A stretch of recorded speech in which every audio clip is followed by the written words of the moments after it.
Good afternoon. Welcome back to our final Science Shorts with Mr. Perkins. I am Mr. Perkins. I'm a former biology teacher, currently running for state senate, and during the stay-at-home order here in Minnesota, I've been making these little 10-minute science videos, just trying to provide something for students, teachers, and parents to break up the day a little bit, have something new, and ideally, learn a little something as well. This is the last day that we're going to be doing these. The stay-at-home order comes to an end on the 18th. I said I would continue to do these until then. That being said, if you have a science question, feel free to continue to reach out to me. I have really enjoyed doing these. I'll talk a little bit more about that as we go along. But yeah, if you've got questions, if you see me out and around on the campaign trail and have a fun science question or something that you wanted to bounce off me, like I love doing this. I wouldn't have worked with the National Park Service, the Audubon Society, and been a high school biology teacher if I didn't love talking about science. It's a lot of fun for me. This has been a lot of fun for me, and let's jump into it. So we of course have our birthday. This date, in 1501 in Venice, there was the first modern-style music publishing house. This was the first time that sheet music had ever been produced on a movable type printing press rather than inking a wooden block and using that to create sheet music. So being able to mass produce sheet music in this way obviously made music more accessible, and this felt like a wonderful anniversary to end on as a reminder that science is supposed to make life better. That's the goal. We should be making our lives easier with our inventions. We should be making things better with science, and certainly the ability to have music more prominent. Few things make life better than that. So happy 519th anniversary to sheet music on a movable printing press. Today we're going to talk about critical thinking. Science teachers these days often get caught up, and it's not always their fault, but they'll get caught up in teaching facts rather than teaching the process by which we arrive at facts. That scientific method and scientific process is so important, and it's what we need, especially in a time when social media presents us so many times that we can simply confirm our worldview with a very specific set of facts, and that's damaging for a lot of reasons. So we need critical thinking skills. We're going to talk about that today, and starting with the definition from the American Philosophical Association.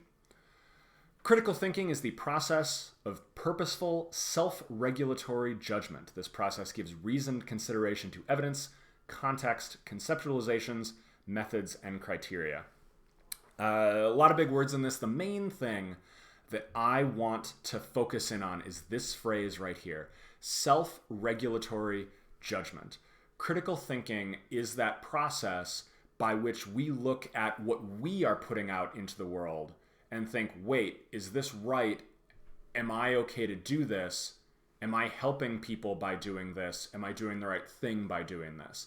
And being able to stop and reflect on that in our own lives is incredibly important. So I've got a couple little tools and things to look at today that'll hopefully help you. And as a reminder, we're not always the best at judging our own ability to be good critical thinkers. 97% of people are confident they can spot fake news on social media.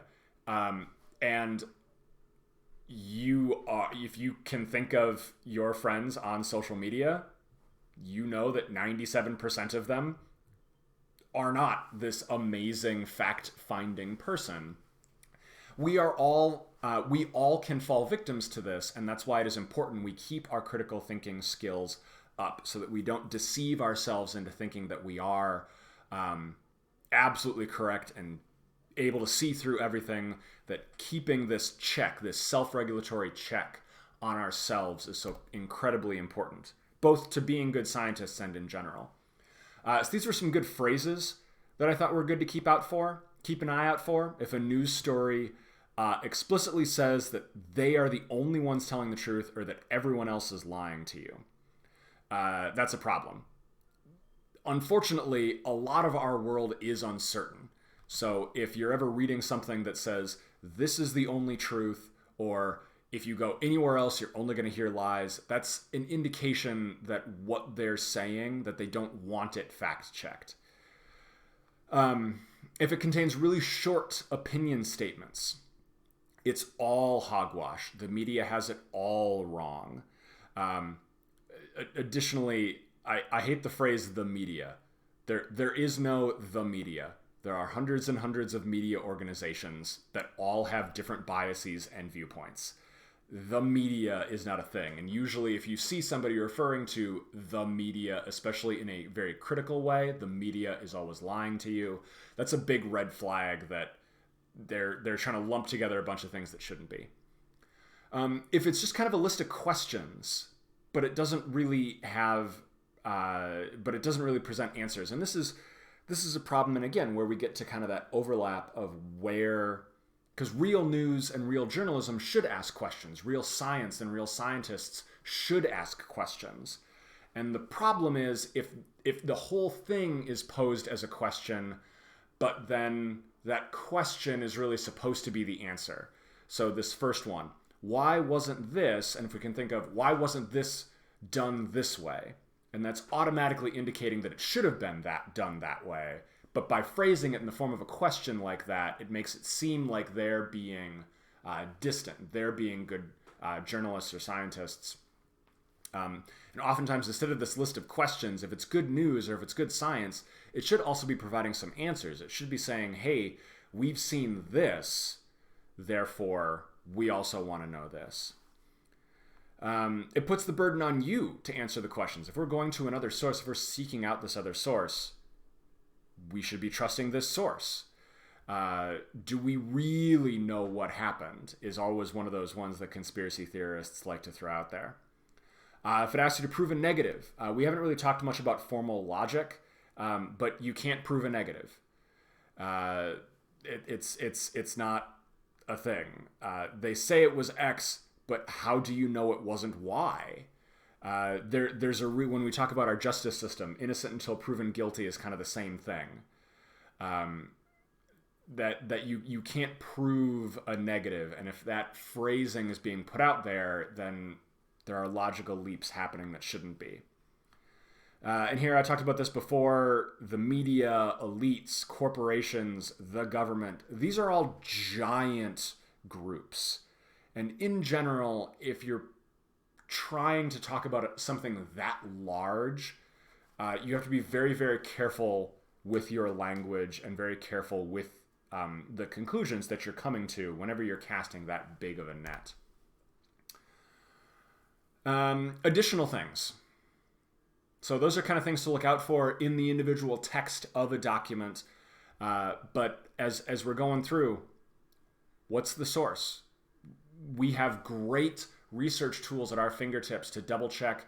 If you get sent a bit of science or a bit of news from somebody and you've never seen that website before, might be worth checking out that website. It might be totally legit and you've just never heard of them before. There are certainly very reputable organizations out there that aren't well known, or there might be a reason this source isn't frequently associated with good work. Read beyond the headline.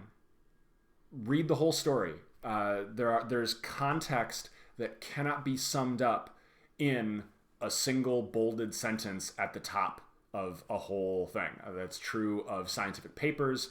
It's true of newspaper articles. You have to read the whole story. And again, this isn't, we live in a world of clickbait headlines, but this isn't even necessarily a new problem. You can't fit a whole story in a headline.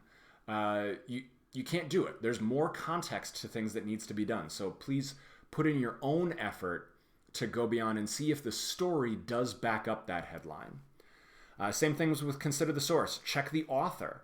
And again, we live in a time where you can find other things that an individual author has written very, very easily. Are they somebody who routinely does due diligence? Or are they somebody who seems to go out on a limb all the time and never really minds if they're wrong? Supporting sources.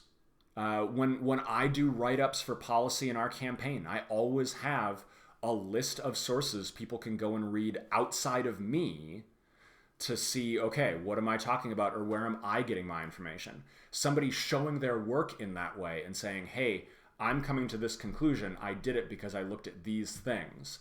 That's good, because that way it's also helpful, because then you can say, oh, well, I don't agree with that. I agree with your evidence, but I think that actually points to this conclusion. And then if you're seeing where they got their information, then you can have a beneficial back and forth talking about what the supporting evidence actually says. So without those sources, it's very difficult to engage in that kind of a thing. Check the date. This one doesn't always come up, but certainly you'll get older stories that suddenly catch fire and circulate, and somebody would be like, oh, that story was actually from 2005 or whatever. Satire sites, again, this kind of goes back to consider the source. I certainly read The Onion. It's hilarious. It's not a real news source. Everybody needs moments to laugh at the news. That's nothing new. I mean, the Johnny Carson show was doing that decades ago. But just be careful that something that is told as a joke stays as a joke and doesn't accidentally become true. Check your biases. This gets back to this whole premise of critical thinking. When we want something to be true, that confirmation bias, we might not check it as much if that fact we've just heard makes us feel good about something we already believe. Well, we still need to check that fact. And again, that critical thinking, that self-regulatory judgment. Am I doing good work here? Am I engaging in evidence-based discussion? Check your own biases on that. Again, everybody is vulnerable to confirmation bias. As I showed you earlier, 97% of people think they can easily spot fake news. We can't. As humans, by and large, especially when it's something we want to believe, we are relatively gullible. So we've got to be careful with that. And then ask the experts. I mean, I talked about we live in an age where you can easily search for things online, but man, librarians and libraries are an incredible resource. Other people out there are consuming the same information and have opinions on it too. And we can see, oh, this is a bit of medical advice that is being offered, but the American Medical Association is saying it's not true. Or if I'm to give a sillier example, if I'm trying to figure out the best way to cook a steak, well, all right, I'm probably going to go to a professional chef and find out what they've had to say on the matter. Like, seek out an expert in the given field and see, do they agree with this new thing I've just heard, or do they not? So, thank you. Thank you. I really have enjoyed doing these. These science shorts were something that kind of popped up as kind of a spur